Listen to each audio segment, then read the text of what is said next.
मानिए सखी। मरद हमर बुझे नाही परेशानी करेला मन मानिए सखी।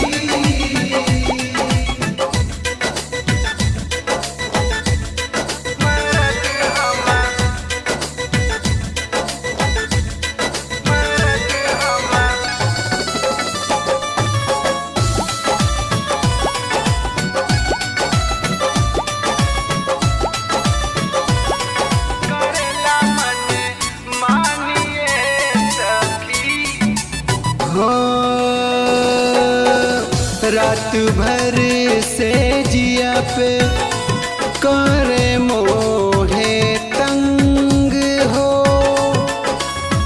रही रही दाबे ऐसन टूटे मोहे अंग हो। कहेला सुना जानी तनी बुझा परेशानी, रात ह 4 दिन के लुटे दई जवानी, रात ह 4 दिन के लुटे दई जवानी।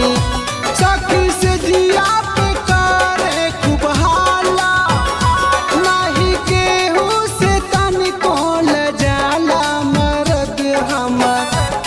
मरद हमर बुझे नाही परेशानी करेला मन मानिए सखी। मरद हमर बुझे नाही परेशानी करेला मन मानिए सखी।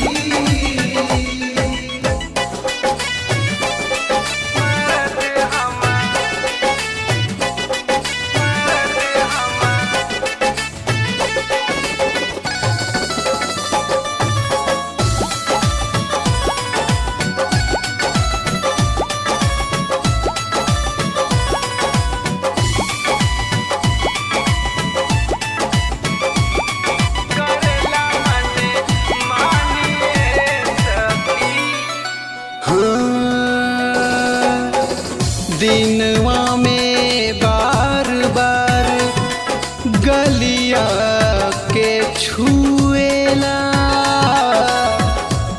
धके कोरा में सैया ओठे ललिया के चूमेला। कहला जैसन चाहनी माल हम आइटम पैनी, जय हो भोले बाबा माही पे कृपा कैनी, जय हो भोले बाबा माही पे कृपा कैनी। सुन के असलम के दर्दी के गाना, नाही खाए देला सखी खाना।